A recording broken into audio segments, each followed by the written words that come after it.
দুটো মা, দুটো মা কি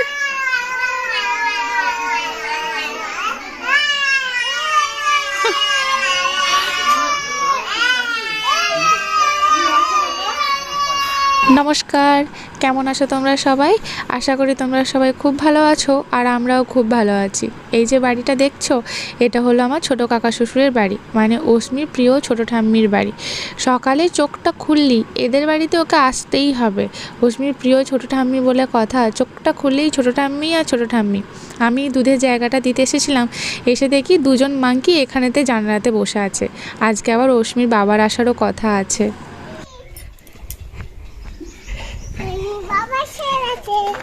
বাবা এসে গেছে।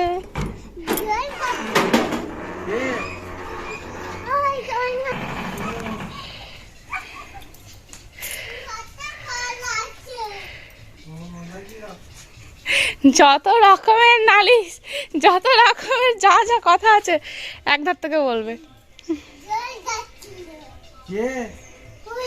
অস্মি কলতলায় গিয়ে জল ঘাটছিল, আমি বলেছি তোর বাবা আসুক, এলেই বলে দেবো।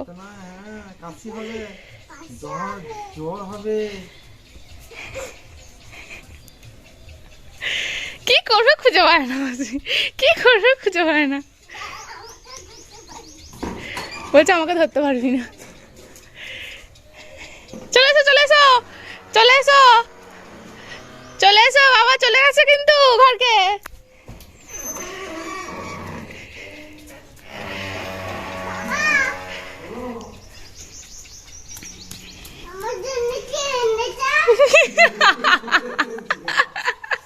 তোমার জন্য, তোমার জন্য অ্যাপেল আছে, তারপরে অরেঞ্জ আছে। এই আরম্ভ হলো, এই আরম্ভ হলো, এবার থেকে আরম্ভ হলো।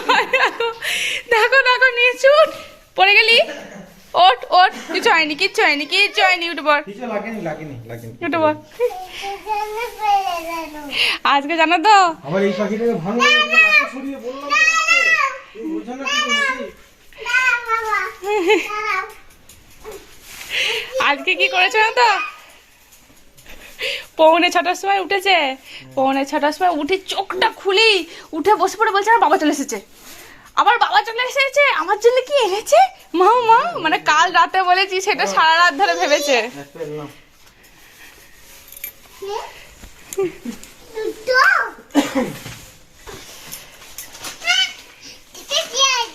কি আছে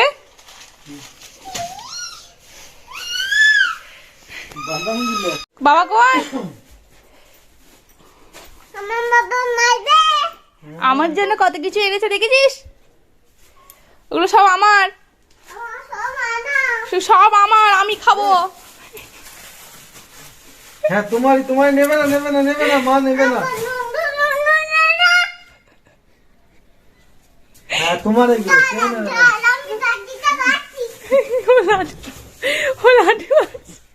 আর পাত্তা হবে না, আর পাত্তা হবে না।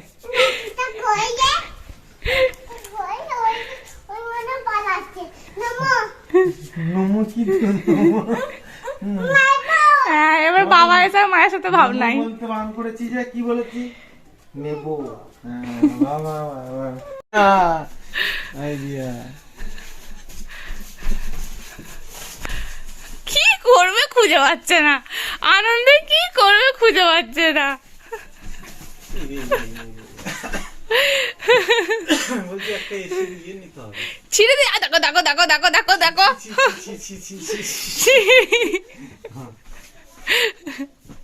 আনন্দে আত্মহারা হয়ে গিয়ে কি করবে কিছু খুঁজে পাচ্ছে না। দাঁতে করে আনতে নেই, দাঁতে ব্যথা হবে। আরে এনো না, এনো না, এনো না, এনো না, দাঁতে ব্যথা হবে, এনো না, ওই থাক, দাঁতে ব্যথা হবে।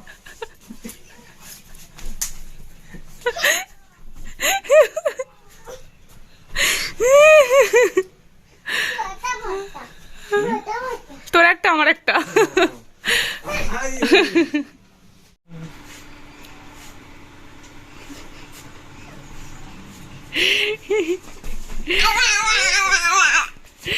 বাপরে ওরে বাপরে, কামড়ে দিচ্ছে। বাবাকে ভালোবাসছে আর মাকে কামড়াচ্ছে। নোংরা আছে, হাতে ধুতে হয় সাবান দিয়ে। নোংরা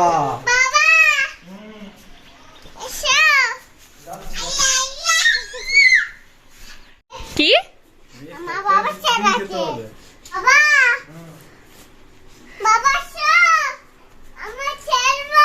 বাবা চলে গেছে কলকাতা। না নাই আমার বাবা।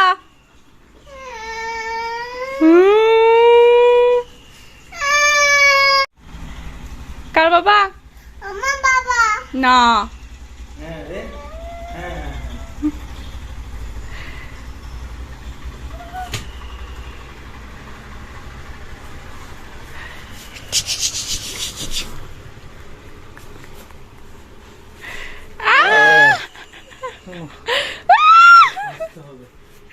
কি দেখবে? কতটা দেখবে? কি কতটা মুখে বলো? বেশি নয় তো? দেখাও একবার দেখি কতটা। আরেকবার বলো তো, আস্তে আস্তে কানে কানে বলবো। আসো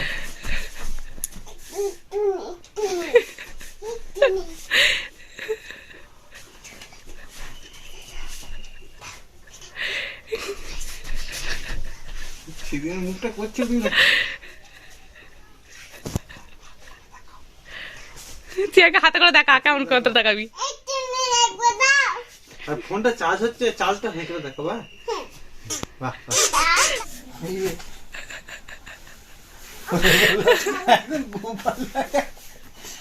কোথায় আছে?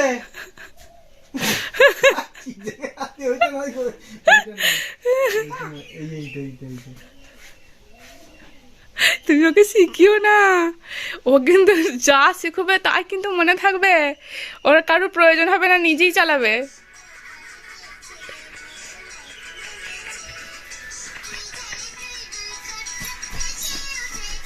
কি খুশি মা, এতদিন দেখায়নি।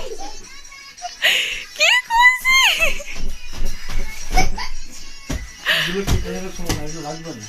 পুরো কেটে যাবে একদম, হাত পা।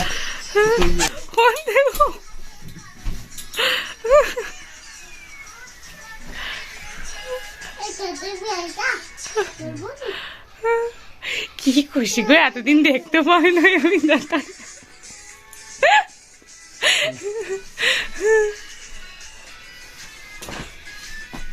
এইটা এসে কাটবো, ঘর থেকে এসে কাটবো, তখন তাড়াতাড়ি কাটা হয়ে যাবে। এটা পিছিয়ে রাখি এখন, চলো। ঠিক আছে যাও। অস্মির বাবা বাড়ি ফিরেই সকালে জলখাবারটা খেয়ে তাড়াতাড়ি করে চলে গিয়েছিল হাট, কারণ ওই 9টার ট্রেনে এসেছিল। তারপর হাট না গেলে আর অস্মির বাবা না এখন আর অনেক দিন করে থাকতে পারবে না আর কি, সেটা আমি তোমাদেরকে পরে বলবো। তো সেই জন্য আজকে হাট না করলে আর হাটটা পাবে না, ও যতদিন থাকবে তার মধ্যে। তো সেই জন্যই তাড়াহুড়ো করে হাট গিয়েছিল। তো হাট থেকে অনেক কিছু নিয়ে এসেছে, কিন্তু তার মধ্যে ও কিছু জিনিস আর কি ঘর ঢুকিয়ে দিয়েছে, মানে ঘরে যেখানে যা থাকে সেখানে রেখে দিয়েছে। শুধু আমাকে বললো এই বোনতেটা বার করে নিতে। এই অস্মি এইসব খেতে খুব ভালোবাসে, তো ওই একটু একটু করে দেবো আর কি। যদিও ওর নামে আর না, কিন্তু ও একা খাবে না, আমরা সবাই খাবো। তো ওই বোনদাটা একটা কন্টেনারের মধ্যে রেখে ফ্রিজে রেখে এলাম। আর এই যে এখন এই রমজান মাস যাচ্ছে, তোমরা তো জানো ফলের কীরকম আগুন দাম, কিন্তু তার সত্ত্বেও অস্মির বাবা কলকাতা থেকে আপেল, বেদানা, অস্মির জন্য অরেঞ্জ মানে মৌসুমি লেবুও নিয়ে এসেছে এবং কমলা লেবুও নিয়ে এসেছে। আর এই হাট থেকে মানে ওই কলকাতা থেকে আনার সময় ওই আঙুরটা আর কি আনতে ভুলে গিয়েছিলো। তো সেই জন্য ওকে যখন বাড়িতে আসে তখন আমি বললাম যে আঙুর আনোনি, তখন বললো যে এই যা ভুলে গেছি। তো সেই জন্য হাট থেকে নিয়ে এলো। তো হাটের জিনিস বুঝতেই পারছো ম্যাক্সিমামটাই ভালো ছিল, কিন্তু কিছু কেমন কয়েকটা একটু কীরকম হয়ে গেছিলো। তো সেইগুলি এখন হাত বাছাই করে রেখে দিচ্ছি। অস্মির বাবা বললো যে একটু হাত বাছাই করে রেখে দেওয়াই ভালো, কারণ ওই এক ভালোটার পাশে খারাপটা রাখলে তো ভালোটাও নষ্ট হয়ে যাবে। তো সেই জন্য দুজনে মিলে এখন হাত বাছাই করে রেখে দিচ্ছি। যেগুলো একটু খারাপ আর কি সেগুলো আর ফ্রিজের মধ্যে রাখবো না, সেগুলো আমরা সবাই মিলে খেয়ে নেবো। আর যেগুলো ভালো সেগুলোকে গুছিয়ে সুন্দর করে ফ্রিজের মধ্যে রেখে দেবো, যেগুলো অস্মি পরে খাবে। এই আঙুর ছাড়াও 1 ডজন কাঁঠালি কলাও নিয়ে এসেছে, কারণ শীতকালে আর আমি কাঁঠালি কলা মানে কলাটাই আর কি ওকে খাওয়াইনি। তো অনেকে বলে ঠান্ডা লেগে যায়, অনেকে বলে লাগে না, তো সেই কনফিউশনের মধ্যে আমি থাকিনি, আমি কলাটা ওকে খাওয়াইনি। আর তাছাড়া ছোটো দিনের বেলা ছিল, কত ফলই বা খাবে। তো সে কিন্তু এখন যেহেতু গ্রীষ্মকাল পড়ে গেছে, রশ্মি খুব ভোর ভোর ওঠে, তো সেই জন্য কাঁঠালি কলাটাও তোমাদের দাদাভাইকে বলেছিলাম নিয়ে আসতে। তো কাঁঠালি কলাও 1 ডজন নিয়ে এসেছে, তো সেগুলো অশ্মির বাবা রেখে দিয়েছে ঘরে। ফলগুলোর ব্যবস্থা করার পর এবার সবজিগুলোর পালা। তো এবারে আর কি বেশি সবজি করে নিয়ে আসেনি বাজার থেকে, কারণ তোমরা তো জানো তোমাদের দাদাভাইয়ের সবজি বাজার করা প্রচুর বাজার করে, কিন্তু এবারে আমার শাশুড়ি মাও মানা করেছে এবং আমিও মানা করেছি। তার যথেষ্ট কারণও আছে, কারণ এখন যেহেতু সজনে ডাঁটার সিজন, আর আমাদের বাড়িতে 2টো গাছও আছে সজনে ডাঁটার। একটা এই বছরই নতুন ফল এসেছে, মানে নতুন আর কি সজনে ডাঁটা ধরেছে। তো সেখানে তো মোটামুটি বেশ অনেকগুলোই এসেছে, এবং এই যেটা পুরনো গাছ সেটাতে এখন 1 গাছ ডাঁটা আছে। আর বাড়িতে যেহেতু বেগুন গাছ আছে, তো বেগুনেরও কোনো অভাব নেই, কারণ শুধুমাত্র বেগুন যে আমরা খাচ্ছি এমন নয়, পাড়ার অনেকেই আর কি আমাদের মানে আমার শাশুড়িমা আর কি দিয়েছেন। তো পাড়ার অনেকেই আমাদের গাছের বেগুন খেয়েছে। এবং আমাদের যে কাঁচকলা গাছটা আছে, আমার যখন রুমটা পরিষ্কার করছিলাম, তো রুমেরই পিছন দিকে তোমাদেরকে বলেছিলাম না যে কাঁচকলার একটা বড় জায়গা আছে, তো সেখানে কাঁচকলা গাছের পুরো বাগান আছে, তো সেখানেতে 1 কাঁদি কাঁচকলাও আছে। মানে বুঝতে পারছো বাড়ির মধ্যে আর কি সমস্ত কিছু। এবং আলু তোলাও হয়েছে, আমার শ্বশুরমশাই আলুও তুলে নিয়ে আসছেন, অর্ধেক তোলা হয়েছে, এখন অর্ধেক বাকি আছে। তো সেই জন্য বাড়ির মধ্যে এখন সবজিগুলো রয়েছে। আর এইগুলো যদি এখন না হয়, যদি ধরো কাঁচকলাগুলো যদি না পারা হয়, কাঁচকলাগুলো গাছেই পেকে যাবে বা ফেটে যাবে। আর সজনে ডাঁটা তো তোমরা জানোই যে কয়েক দিনের মধ্যেই সেগুলো এমন শক্ত হয়ে যায়, সেগুলো আর খাওয়া যায় না, সে আমরা বলি ঢাকের কাঠি হয়ে গেছে। তো সেই জন্য সেই জিনিসগুলো খেতে হবে। তো তা সত্ত্বেও তোমাদের দাদাভাই ওই যে মানে সবজির নেশা আর কি আনতে ওকে হবেই, তো সেই জন্যই একদিকে এঁচড় নিয়ে এসেছে। এবারে আর কি এই প্রথম আমাদের এঁচড় খাওয়া হবে। তো এঁচড় নিয়ে এসেছে, ঝিঙে, তারপরে ক্যাপসিকাম, গাজর, বিট, আর পেঁয়াজ, রসুন, আদা, আর এখানেতে নিয়ে এসেছিলো শাঁকালু, শসা নিয়ে এসেছিলো, আর কি একটা নিয়ে এসেছিলো জানো, হ্যাঁ কাঁচা লঙ্কা নিয়ে এসেছিলো, আর মটরশুঁটি নিয়ে এসেছিলো। তোমাদের দাদাভাই বললো মটরশুঁটি আর পাওয়া যাবে না, এটাই হয়তো শেষ, মানে আমাদের গ্রাম সাইডে আর কি, তো এটাই হয়তো শেষ। মটরশুঁটিগুলো একটু কীরকম ছিল, কিন্তু তোমাদের দাদাভাই বললো যা পেয়েছি নিয়ে এসেছি। তার কারণ ধরো গাছের চাষির কাছ থেকে জিনিসটা একটা আলাদা জিনিস, আর যেগুলো কোল্ড স্টোরেজে এখন স্টোরেজ করে রাখা হবে, পরে সেগুলোকে পাওয়া যাবে, সেটা একটা আলাদা জিনিস। তো বললো যেটা পাওয়া গেছে নিয়ে এসেছি, এগুলি এখন মেয়েকে খাওয়াও, তারপর না হয় দেখা যাবে। তো সেই জন্যই আর কি বললাম ঠিক আছে, ভালোই কাজ করেছো, কারণ চাষির জিনিস একটা আলাদাই, আর তার একটা গুণ আছে। তো এগুলি আর কি, তো বাজারগুলো আমি এখন ভালো করে গুছিয়ে রেখে দিচ্ছি, যদিও এখন আমি ভরবো না, আমার ফ্রিজে এখন রাখবো না, একটু বাইরে হাওয়া খাইয়ে নিই, তারপরে ফ্রিজের মধ্যে গুছিয়ে রাখবো। এগুলো ছাড়াও অশ্মির জন্য দই নিয়ে এসেছিলো, এবং আমাদের বাড়ির সবার জন্য দই নিয়ে এসেছিলো।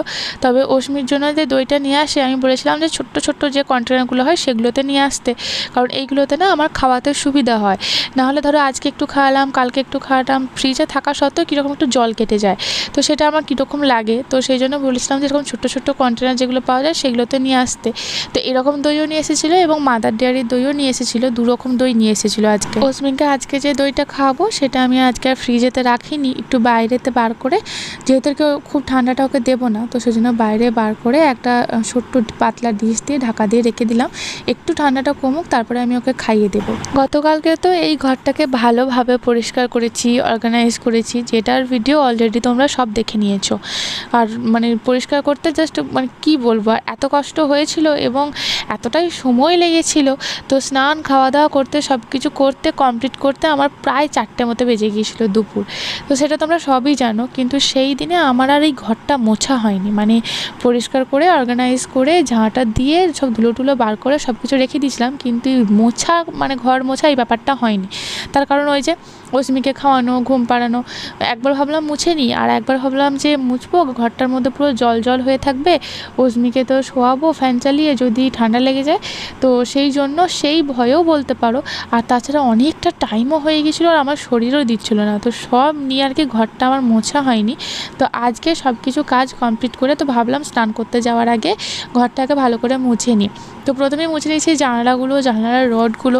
আমার এই রুমটা না একদম রাস্তার ধারে, একদমই না, পুরো একদম পুকুরের ধারে, তো সেই জন্য অতটা ধুলো হওয়ার কথা নয় আমার যতটুকু মনে হয়, কিন্তু এই যে ধুলোগুলো যে কোথা থেকে আসে ভগবান জানে। পুরো জানালা দরজা যদি ঘরে সব কিছু বন্ধও রাখি, তা সত্ত্বেও এত ধুলোয় ভর্তি হয়ে যায় জানালাগুলো, তো সেই জন্য আর কি ভাবলাম যে প্রথমে জানালা দিয়েই শুরু করি। সমস্ত রড, তারপরে নিচেটা যেখানে যা আর কি যতদূর আর কি আমার মনে হয়েছে মোছা দরকার এবং ধুলো মনে হয়েছে, তো সেগুলো সব ভালো করে মুছে পরিষ্কার করে নিলাম। এরপরে ঘরের মেঝেটা এবং ঘরের খাটের তলাটা সবথেকে বেশি কষ্ট হয় কোথায় জানো তো, ওই খাটের তলাটা, কারণ একদমই স্পেস নেই, মানে ওই শুধুমাত্র যতটুকু এই ওয়াইপারটা ঢোকাতে যতটুকু সময় আছে মানে জায়গা লাগে আর কি, সেই ততটুকু জায়গায় আছে। তো সেটাকে নিয়ে পরিষ্কার করা, মানে আমি প্রায় শুয়ে শুয়ে আর কি পরিষ্কার করি যখন খাটের তলাটা পরিষ্কার করি। তাও তো ওই কোণটা দিয়ে, মানে ওই কী বলবো তোমাদেরকে, পূর্ব দিক আর উত্তর দিক, মানে উত্তর পূর্ব ওই কোণটা একদমই কোনো কিছু পৌঁছায় না, না ঝাঁটা পৌঁছায় আর না এই ওয়াইপারটা পৌঁছায়। তো ওই কোণটার অবস্থা আমি কোনো দিনই কোনো পরিষ্কার করতে পারি না।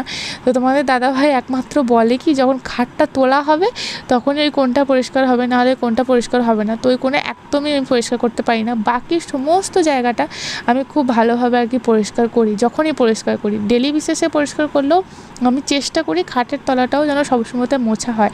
কারণ তোমাদের তো অস্মি রানীকে জানো, আগের দিনই তোমরা দেখলে যত জিনিস পায় ওর ওই ট্রেজার হান্টার বা মানে কী বলবো, মানে যত রকমের ওর গুপ্তধন আছে সব কিছু এই খাটের তলার মধ্যে উনি ঢোকান। এছাড়াও আর একটা জায়গা আছে, সেটা আমি তোমাদেরকে পরে দেখাবো। ওর গুপ্তধন নেই, আরও দুটো জায়গা আছে, একটা না।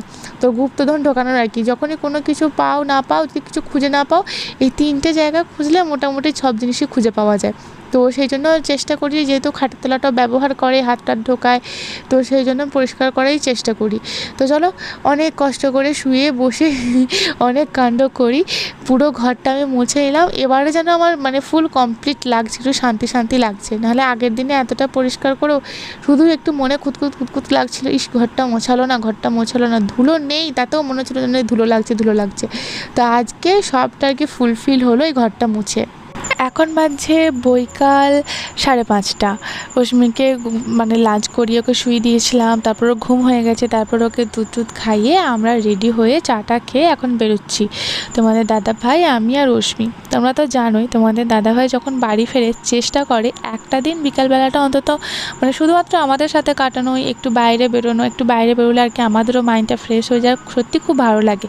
কোথায় যাই, কী করতে চাই সবটাই তো তোমরা জানো, কিন্তু যে পারপাসে আমরা রোজ এইভাবে যাই তোমাদের দাদাভাই এলি, সেই পারপাস আজকে হয়নি। মানে ওই পারপাসে গেলেও ওই পারপাসটা আমাদের ফুলফিল হয়নি।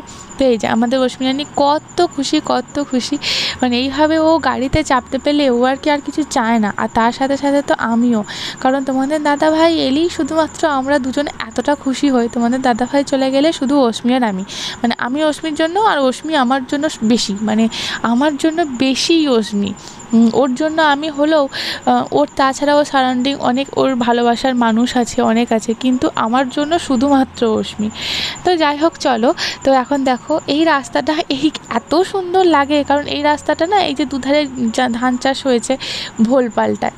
কখনো দেখি যে ধান রোয়া হচ্ছে, কখনো দেখি যে ধান এরকম দেখো অনেকটাই বড় হয়ে গেছে, এরপরে যদি কখনো যাই দেখবো ধান কাটা হচ্ছে, ঝাড়া হচ্ছে, আবার দেখবো মাঠ ফাঁকা। তো সেই জন্য এই রাস্তাটিতে যখনই যাই এর বিভিন্ন রকম রূপ দেখা যায়। তো এখন এই রূপটা সব থেকে সুন্দর।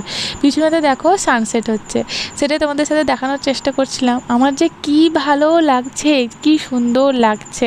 তো যে দুলটা আমি সেই বর্ধমান পরে গেছিলাম সেটা আমার এখনও ঢোকানো হয়নি, বাইরেতেই ছিল, আর আমার সোনার কানেরগুলো এখনও পরা হয়নি। চলো আজকের ভিডিওটা তাহলে এখানেতেই শেষ করছি, আবার দেখা হবে খুব তাড়াতাড়ি।